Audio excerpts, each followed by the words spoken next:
ginnaaw bu ñu sante ñu teew ñëpp mu mel ni sëriñ Abdou Sylla teew na fi mu ngi ci jataay bi sëriñ Mamour Mbacké moom itam teew na fi mu ngi ci jataay bi mu ngi nuy toog sëriñ Souhaïbou Mbacké moom itam jataay bi mu ngi nuy toog sëriñ Khachim Mbacké moom itam ci jataay bi mu ngi nuy toog soxna Aïda Gaye honorable député tubaarkalla mu baax mi ngi nuy toog sëriñ Modou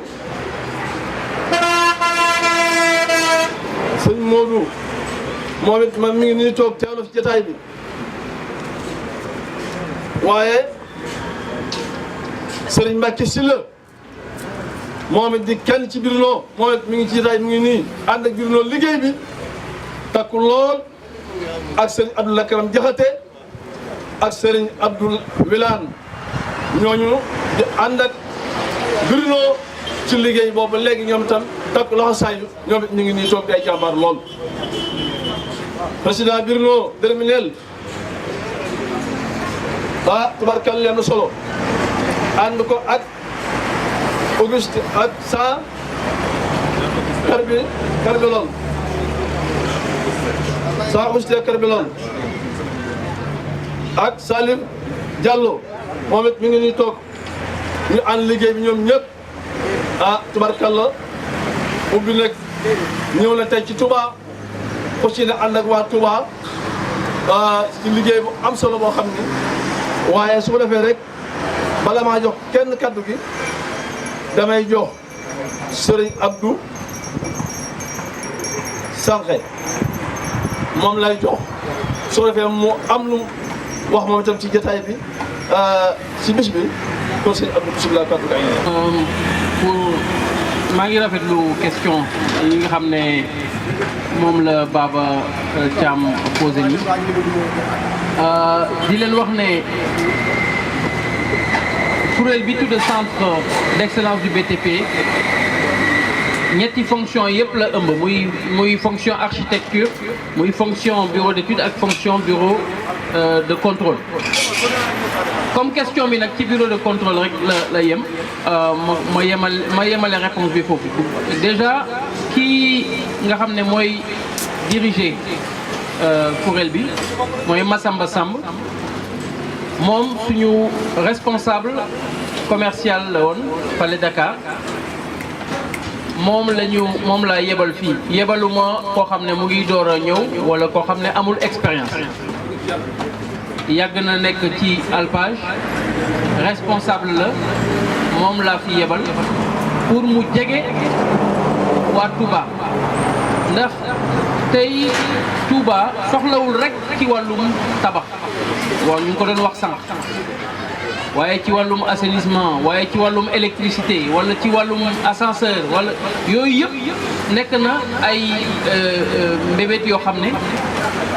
Touba soxla na ko kon dafa laajoon ñu yónni fii koo xam ne dëgg la nekkul ingénieur waaye lépp lu ingénieur yi def moom xam na ko kon moom bu jotee information bi dina mën a joxe conseil bi nga xam ne mooy bi gën ndax nit ki bu dee spécialiste la ci benn fànn rek boo ñëwee indil ko question boo xam ne moom xamul côté boobu rek de amaana du la mën a jox maanaam conseil bi gën a baax moo tax mu yónni fii Massamba Samb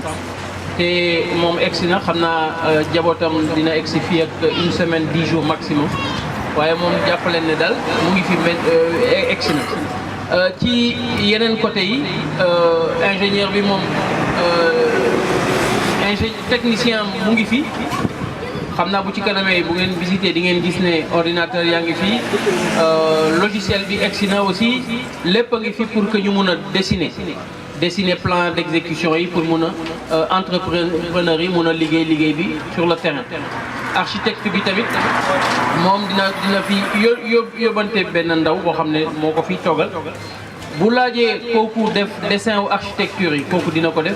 bu gisee ne nag loo xam ne lu ko ëpp doole la bu ko defee dina jébal yëf yi Dakar waa Dakar mun koo toppatoo waaye li am ba am rek moo di ñi fi ne ñoom xam nañu exactement ni yëf yi war a doxe bu dee ñoom mun nañ ko doxal ba mu mët dinañ ko def bu dee mënuñu ko doxal ba mu mët dinañ def li leen war li ci des ñu jébal ko waa Dakar pour ñu mun koo topp noonu la mbir yi di demee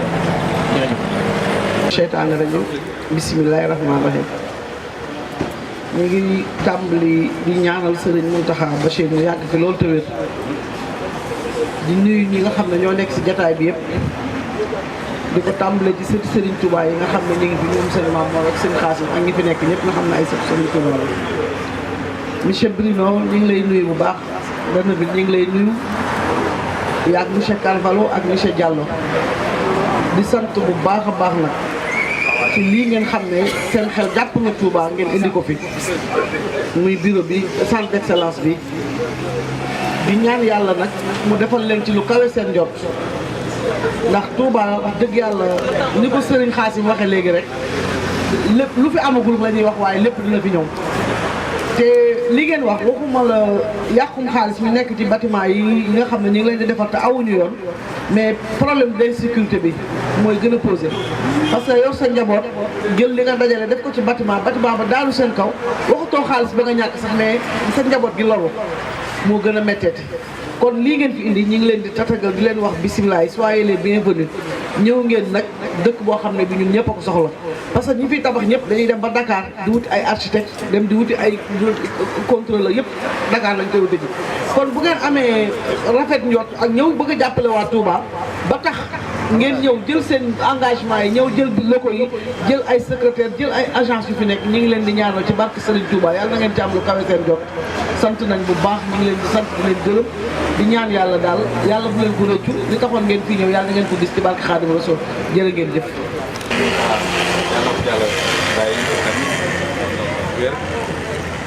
maa ngi leen di nuyu ci sama seen tur ak seen sant di leen dalal ak jàmm ci centre d'excellence. micro bi rek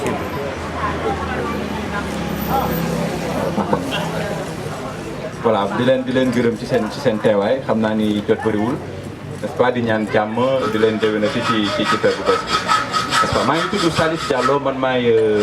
ingénieur groupement bi directeur u Probatis benn bureau d'étude de calcul de structure depuis léegi peut-être ñaar fukki at n'est-ce pas léegi li ma bëggoon wax rek mooy bi ma binoo woowee ci groupement bi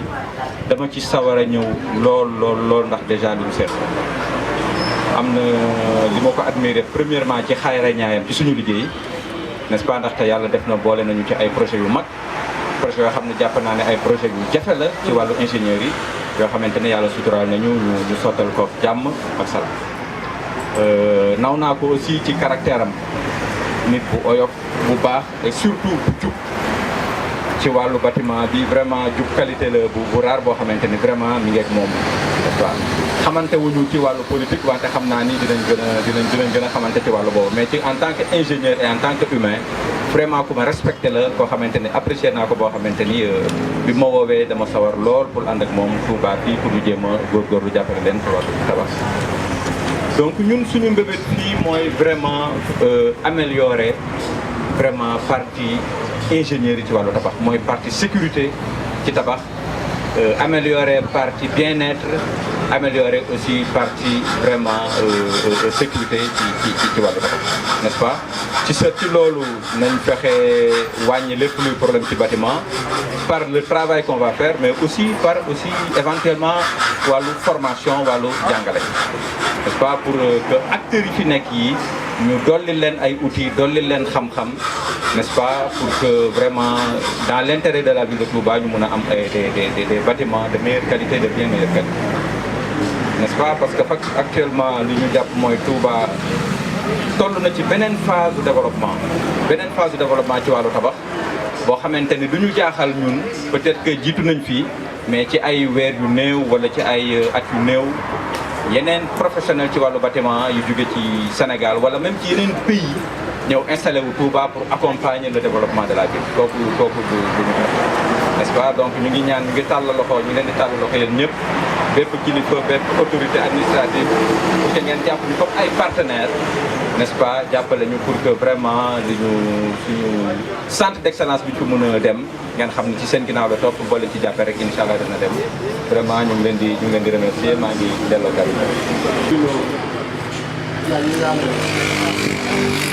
ngi leen di nuyu ci turu kilifa dëkk bi muy sëñ Mamadou Moustapha di leen dalal jàmm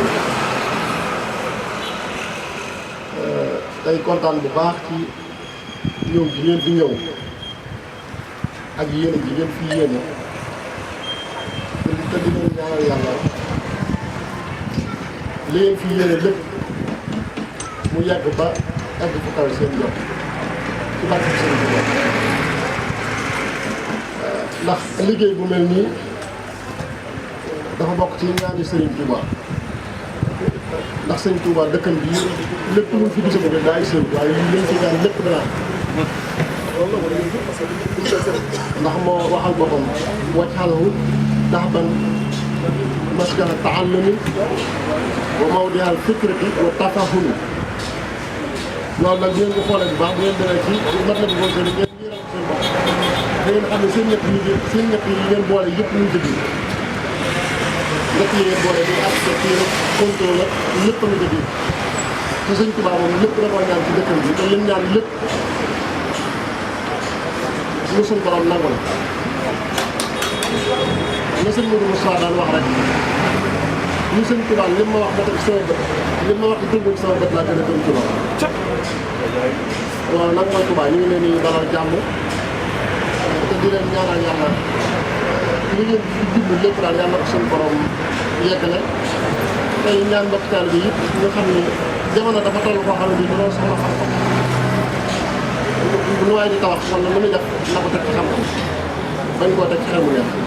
lu am solo la ci loolu kon ñu ngi gàttal kàddu gi ndax waxtu bi rek xaar histoire la ñu dañuy def ñu ngi leen di jënd bu baax tey nuyu si Lakram Diakhaté doomu dëkk bi la suñu xarit la suñu lépp la waaw sa jërëjëf. dinaa commencer par baal nu ak si korité bi ñu jóge mais tam dinaa leen baalu parce que sama wolof setul trop donc sama wax du gudd parce que déjà Bruno ak Salif wax nañu suñu raison ñëw fii mooy gunge population Touba si lépp luy dem si construction ñun ñett ku nekk spécialiste la si benn domaine particulier man may architecte donc lépp luy dem si defar ay plan ak suivre travaux yi mooy tàmbali étape construction ensuite ingénieur bureau de contrôle ñuy ànd si loolu yëpp donc ñun ñett ñoo décidé ñoo gunge waa Touba pour que au moins liggéey bu ñuy def fii mu nekk liggéey bu jaar yoon am sécurité ci population yi waaye tam sécurité ci investissement yu ku nekk di def parce que tabax moom xaalis moo siy dugg te booy def sa xaalis fenn au moins na garantir pour que nga bañ a am ay problème après maa ngi leen di remercier te maa ngi ñaan yàlla mu jàppale ñu ci liggéey bi ñu mën a ànd ak yéen ci loolu merci. yéen mbokki jullit yi mbokki taalibe yi ñu ngi leen di nuyu ci nuyoo bi gën a màgg nuyoo bi gën a koor di baalu ñëpp àq di baal ñëpp àq yàlla yàlla boole ci kër yi. di nuyu suñu président Boubacar président Bruno Derneville ñu ngi lay ziar bu baax di la jox sa wàccuwaay di la wax daal ak jàmm ñoo ngi ci dëkk bii di Touba. dëkk bi nga xam ne mooy dëkkum nga ne dëkk bi nga xam ne Serigne Touba Cheikh Ahmadou Bamba Baye Serigne Saliou def na fi loo xamante ni kenn du ko fàtte defe naa ne nga ñëw taxawal sa benn entreprise bu ñuy wax Alphas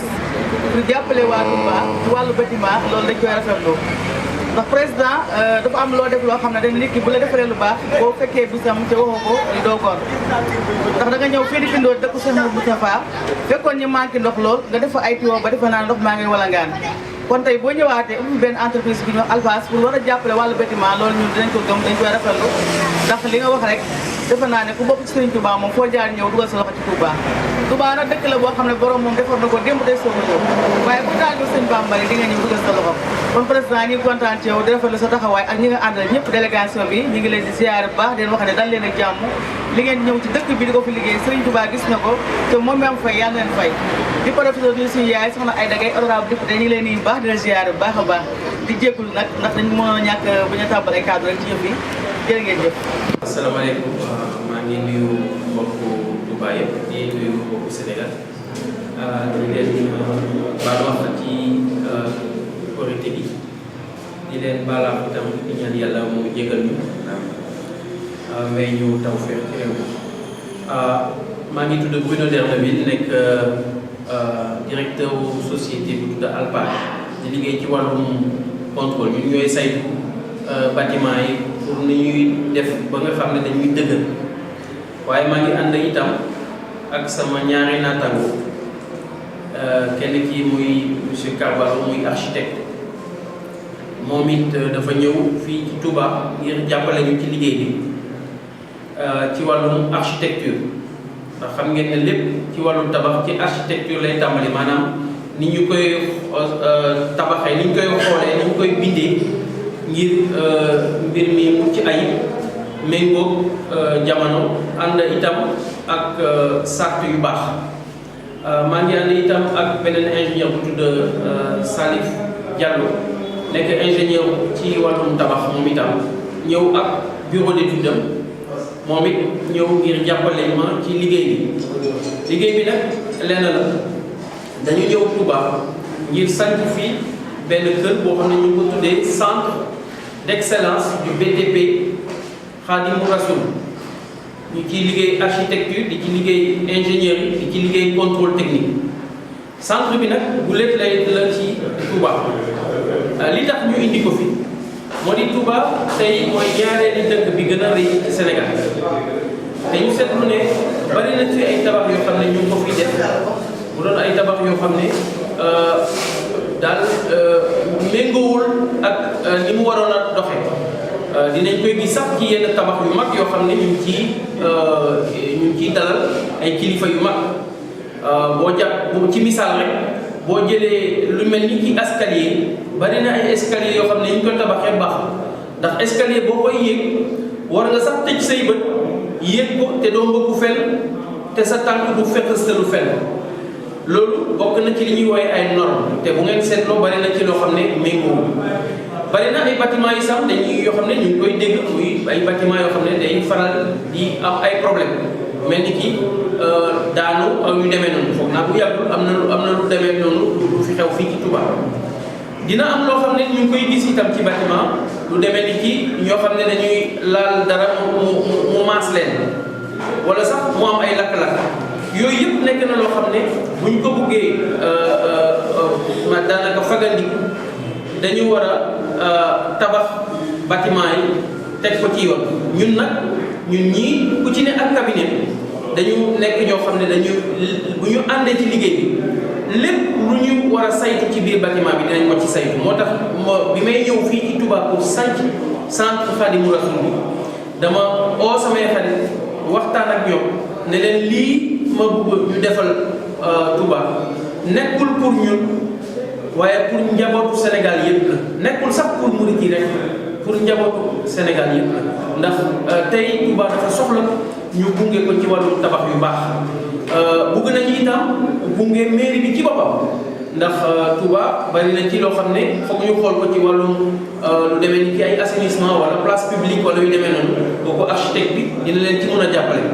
lépp luy bâtiment itam loo xam ne xas nañ ko ba tabax te mu am ay jafe-jafe kooku ingénieur bi dina mën a ñëw xool naka la koy jubbantee bureau de contrôle bi itam dina mën a ñëw xool lan moo ci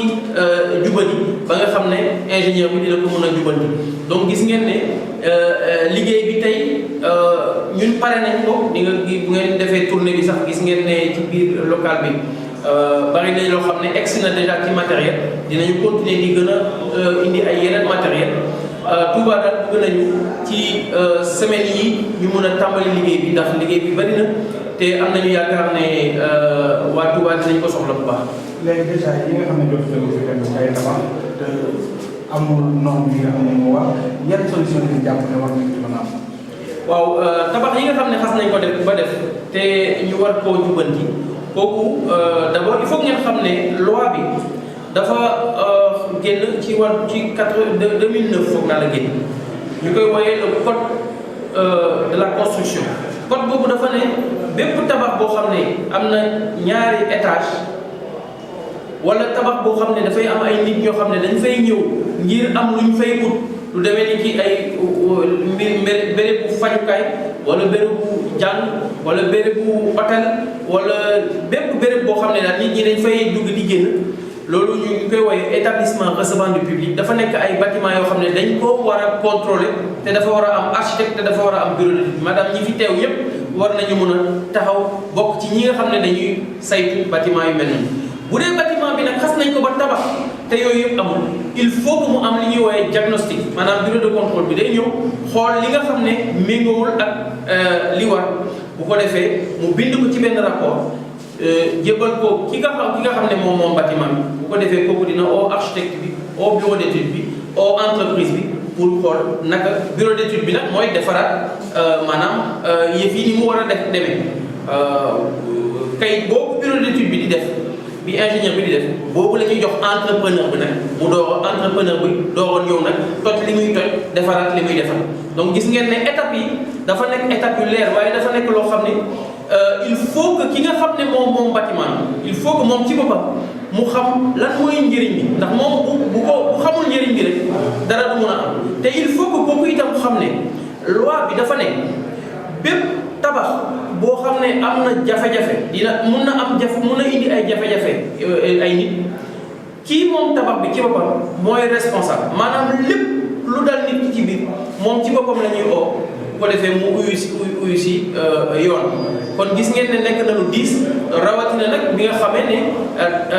lii mun a dal ci kaw kilifa gi moom bâtiment bi mun na dem ba nekk koo xam ne dañ koy nëbb jant kon mu doon loo xam ne nekk na lu diis parce que nag bakkanu nit xëj na ci donc may wax nag waa Touba yëpp ak ñi nekk bitim réew te di tabax fii Touba ñu xam ne lu mel nii am na fii Touba bu lekk la nañ ko jàppale mooy le centre Khadimou Rassoul du BTP centre bi nag yéen lañ ko jagleel conseil nekkul loo xam ne dañ koy fay tout le temps lépp lu ngeen di def rek laaj leen ñu bu ko defee dinañ leen wax li ci am te du laaj ngeen fayagu mu bokk bu ñu leen waxee ba pare ngeen door a xam ni yëf yi war a tëddee bu ko defee nag yéen a xam ndax da ngeen ni fay liggéey beneen liggéey wala ndax ci loolu ngeen di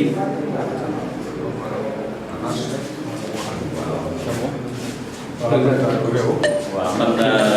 Jean Carvalho laa tudd architecte la donc inscrire si ordre bu ñuy wax ordre des architectes. tey lan mooy njëriñu architecte. waaw njëriñu architecte je pense que ni ko monsieur Derneville waxee sànq tabax képp ku bëgg a tabax foog nga am déjà nga xam nooy organiser sa construction organisation boobu mooy plan yi donc architecte moom mooy def conception plan bu ko defee ba pare bu jaaree si administration parce que boo defee plan yi tam war na jaar si ay services pour que ñoom ñu seet ndax plan boobu respecté na normes yi nag dafa bare dafa am ay normes administratives mu am ay normes techniques buy jaar si bureau de contrôle si bureau d'étude technique bu loolu yëpp nekkee si yoon la ñooy jox plan yi entreprise pour mu mën a tabax bu commencé tabax architecte bi tam dina fi nekk pour suivre liggéey bi pour seet vraiment ndax li ñu concevoir plan yi ak tabax bi est-ce que ànd na parce que nga mën nga def plan nga bàyyi keneen mu tabax def leneen donc architecte bi il faut mu nekk si étape construction bi pour suivre lépp ñu ngi koy def si yoon. tabax mën naa baax architecte jaaru si. mën na baax architecte dugg si. loolu moom yaakaar moom loolu mooy comme booy laaj question rek ndax nit mën na faj boppam te nekkul médecin loo gis am na spécialiste am te kooku boo jaarul si moom pour def lu ngay def problème mën na am wax nañu sànq gis nañu ay bâtiment yuy daanu lu tax ñuy daanu parce que ñooñu dañu tabax généralement souvent dañu tabax sans au architecte sans au ingénieur génie civil pour mu def étude technique yi sans jaar par bureau de contrôle monsieur Bédard Emile sax am na lu mu waxul bu am solo bureau de contrôle moom si liggéey boo amee sa tabax boo par exemple boo buggee ñaan financement doo gis benn banque bu lay financer sa tabax te bureau de contrôle joxul signature parce que à partir de signature bureau de contrôle bien sûr ak passage architecte ak passage bureau d'étude technique ñoom ñett bu seen signature jaare foofu rek nga mën a am sa assurance pour que banque yi financière boobu benn exemple bu ndaw laa la jox si étape si démarche construction. léegi kon nan ngay wax ñi nga xam ne souvent pratiquement boo ko Touba sax ñu bëri moom acteur bi. waaw soxalu leen. dëgg la leen di wax. ñun suñu installation fii dañu installé Touba c'est vrai mais du pour Touba rek architecture première règle architecture mooy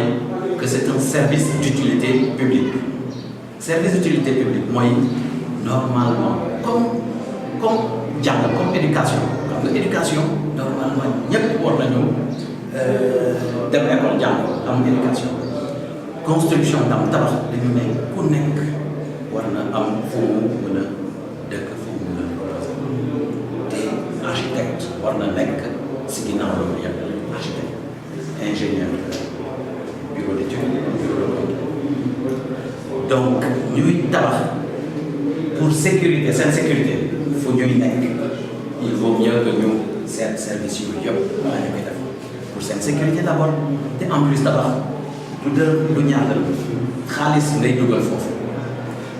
te xaalis boobu ñaax nga pour am loolu muy 100 000 muy 1 million pour tabax xanaa doo jël sa 1 million di ko sànni si palanteer noonu booy tabax même bu dee 1 million garantir sa 1 million yi yu ngay investir te garantie boobu mooy au spécialiste yi ñu jàppale la si liggéey.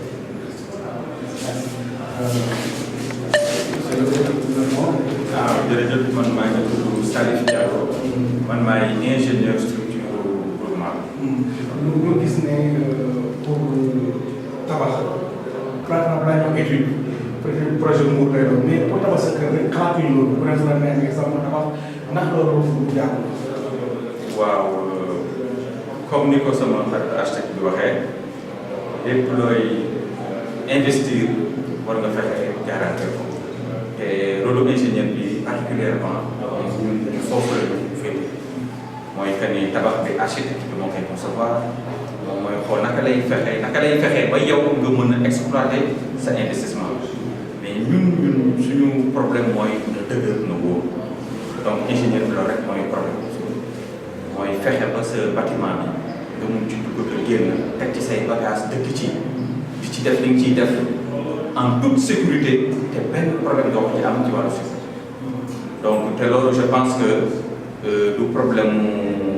taille du problème mu xaalis mooy que ni yow ku gën a néew doole am nga droit dugg sa kër en toute sécurité nelaw ba yow génn dem ndox yi sa soxla kilifa bu gën a rëy noonu la soxlaa te bâtiment aussi dëgg donc ñun du ñu féetewuñu ci parti boo xamante ni xaalis am na ci solo wala importance nit ki am na ci solo parce que xam naa ne bakkan rek te ñun ci wàllu sécurité ci dëgëraayu bâtiment bi foofu la ñuy intervenir. kon lan moo ci njëriñu étude bi dëgg-dëgg. waaw njëriñu étude bi mooy bu fekkee ni tabax bi sa kër mooy que ni lu gën a yomb wax mooy mu bañ a daanu si kaw que muy pont que muy benn potu lampe nañu fexe ba xool méngale ngelaw bi dal ci kawam ak dëgëraayu fer yi koy téye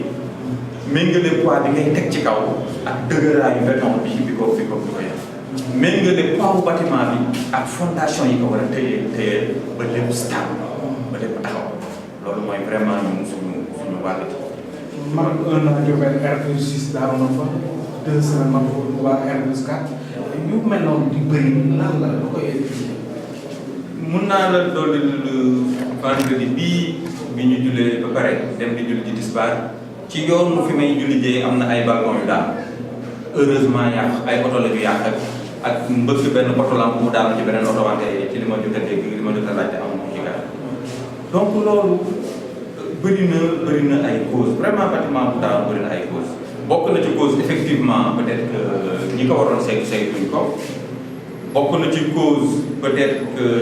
saytu nañ ko ba pare wante ni ñu ko utiliser même boobu li ñu prévoiroon ci bañ koy tabax mën na ci bokk peut-être que produit yi nga utiliser mën nañ la jaay ciment bu varié seetlu woo ko wala benn suuf si et cetera donc bëri na ay éléments yoo xamante ni moom ñun la ñu war a saytu de A à Z pour wóor bi ne bâtiment bi dina garanti benn ci yooyu bu fekkee ni saytuñ ko baax wala seetluñ ko baax mën na indi problème donc mënuñ ne rek bâtiment bi daal na rek lii la mais il faut qu'on xool bu baax seet ci matériaux yi ci defalin bi ci utilisation yooyu yëpp war nañ ko méngale pour que vraiment bâtiment bi ngeen ko utiliser en toute sécurité incha allah. résumé en français. Oui, ce que je voudrais dire, c'est en résumé, je pense que aujourd'hui toute la communauté du département et même de la région de Diourbel a un service qui est à sa disposition. Un service d'abord de conseil. C'est-à-dire que lorsque vous avez un projet, quel qu'il soit, cela ne vous coûte rien de prendre votre téléphone et d'appeler le téléphone du centre d'excellence BTP Khadim Rassoul. Il y a une secrétaire qui est là, qui vous répondra, qui vous passera un des ingénieurs, et l'ingénieur pourra vous dire, selon votre situation, qu'est-ce qu'il convient de faire. Ça peut être un conseil tout simple qui ensuite vous permet de continuer tout seul. Mais ça peut être aussi un conseil qui va vous mener à une étude architecturale complète, une étude de bureau d'études complet avec les structures et un suivi ensuite du contrôle pour que l'ensemble de votre ouvrage soit conforme. Donc vous voyez que c'est vraiment très complet comme service. Et au-delà de ce service, il y a le service aussi vers l'administration. La mairie peut s'appuyer sur ce centre comme d'un centre conseil. Vous savez, toutes les grandes villes au monde ont des conseils architecturaux. Il n'y a qu'au Sénégal où il y a quelques grandes villes où on ne voit pas ce genre de conseil. Eh bien, Touba a la chance aujourd'hui de pouvoir s'appuyer sur le conseil d'un architecte et d'un bureau d'études qui pourront leur dire à tout moment quel est l'intérêt de faire tel ou tel investissement et surtout quel est le risque de le faire de telle ou telle manière. Donc vraiment, en conclusion, je voudrais dire c'est la première fois que Touba a un tel instrument et je crois qu'il serait vraiment dommage que Touba ne puisse pas en bénéficier. Je vous remercie. Rappelle-moi ton nom. Je m'appelle Bruno Derneville, directeur de la société Alpage, bureau de contrôle technique. Merci. Merci. Moi, c'est Jean-Augustin Carvalho. Je suis architecte et donc en groupement avec le bureau de contrôle Alpage et le bureau d'études techniques Probatis, nous avons opté pour nous implanter à Touba et accompagner la population dans toute leur démarche de construction. Merci beaucoup, c'est Salif Diallo, donc ingénieur structure, directeur du bureau d'études Probatis. Donc on est là ensemble, on est à votre disposition. Je vous remercie. Merci. Nous sommes ici centre d'excellence du BTP Khadim Rassoul, donc composé d'un groupement bureau d'études, bureau de contrôle et cabinet d'architecture. Donc ici on est dans la zone du bureau d'études que je dirige. Donc notre rôle nous c'est de s'assurer de la stabilité des ouvrages. Donc si nous liggéeyons de faire plan yi, c'est-à-dire pour architecte bi pare ñun ñooy defar tout ce qui est plan de structure, ñun ñooy saytu lan moo war a nekk ci biir ci wàllu béton, qualité béton bi, AC yi nekk ci biir, décider ko pour que exécutant bi mooy entrepreneur bi mën ko réaliser conformément aux normes te du am benn difficulté bu mu koy def. Donc c'est ça, ce sont des plans de structure, par exemple bi benn station mini station d'épuration la mooy pré-traitement, donc pour nag expliquer naka lañ koy defaree dimension yeeg yooyu. Partie bi c'est le même projet mais fii dañuy dugg ba ci biir fu ci nekk ci biir ñu ne ban weñ ci war a nekk ban espacement la war a doon di ngeen di dégg ay fer de 12 fer de 14 la qualité fer yooyu donc loolu suñu rôle pour expliquer vraiment dëgëraayu bâtiment bi ak conception bâtiment bi naka lañ koy defaree en utilisant tous les outils qu'il faut informatique des outils techniques et cetera loolu mooy wàllu bureau d'étude bi ci centre d'excellence du BDP Khadimou Rassoul fii ci Touba. D'accord. Merci. Fii rek nga bon ak ñaari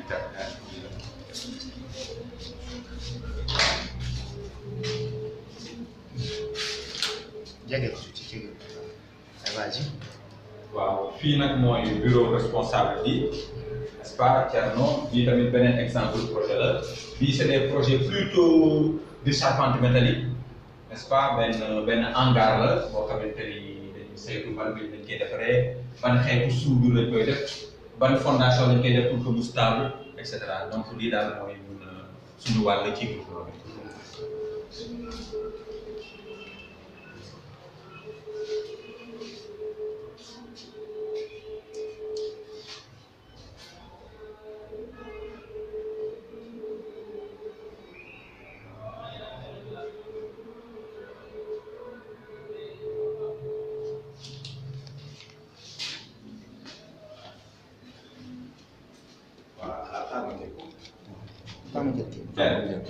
Teel na micro yi.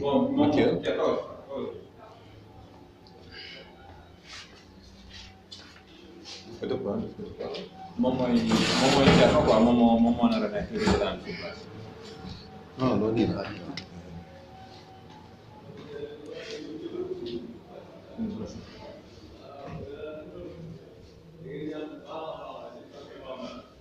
ki mooy directeur Probatis Salif Diallo ingénieur la ki mooy Thierno bi mooy DG bu bureau de contrôle qui en part de bureau de contrôle bi représenté. Merci. Asalaamaaleykum wa rahmatulah. ñu ngi kan. moom mooy Thierno Sy, technicien supérieur de Probatis. waaw ñu def un groupement entre bureau d'études architecture ak Alpage bureau de contrôle. waaw ñun maa représenté Probatis ak technicien supérieur. fii seen liggéey naka lay tëddee. waaw ñun de ñu ngi bëgg jëflante ak dëkk bu sell bi nga xamante ne mooy Touba ci wàllum bâtiment ndaxte ñun y a de cela 20 ans ñu ngi liggéey si bâtiment nekk ci benn domaine boo xamante ne dañuy étudier mooy lépp li nga xamante ne bâtiment bi loolu la war a yéen ci wàllu poids ñun ñoo koy dimensionné selon les fers catégorie fer yi nga xamante ne ñoom la war a utiliser bâtiment bi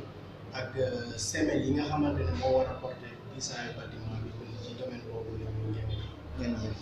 depuis kañ ngeen commencé yéen aussi bâtiment ci loolu. waaw léegi mu def 20 ans et plus. fan ngeen nationalité. waaw ñun ñu ngi cité d'Amel Dakar. côté stade Amitié. tey nag ngeen ñëw Touba. waaw ñu ñëw tey Touba pour élargir pour xam nga émergence bi moom il faut que ñu gën a yaatal affaire bi ndax Touba dafay ville boo xamante ne moo représenté pratiquement deuxième grande ville du Sénégal à part Dakar donc ñu bëgg indi affaire boobu fii pour gën koy yaatal ci wàllum bâtiment ndaxte bëgg nañu waa Touba xam vraiment aussi réalité yi nga xamante ne moo nekk si bâtiment ndaxte bâtiment dafa complexe. waaw am na ay effondrement yoo xamante ne nii donc ci structure yi nga xamante ne ñoo fi nekk regroupement bi ñoo ko war a mën a saytu ndax nit yaa ngi tabax te respecté wuñu vraiment les normes de construction. ndax affaire boobu dina yomb fii. waaw dina yomb puisque nit yi moom di leen jege di leen expliquer dafay nekk loo xamante ne nii dina même soo xamutoon ñu expliquer la rek di nga ne puisque déjà da ngay xalaat que ne nit ki moom xamul mais ki xamul nga xamal ko aussi yàlla mën na def. daal mu àll te bëgg nañ ko yaakaar nañ ne ndax Sénégal rek la seen liggéey yam wala dafa wër si àdduna Sénégal rek la seen liggéey yam wala dafa wër ci àdduna. non ñun moom dañuy dem ci sous région yi yëpp Afrique moom ñun dañuy wër parce que fii boo Guinée Mali am nañ ci ay projet incha allah.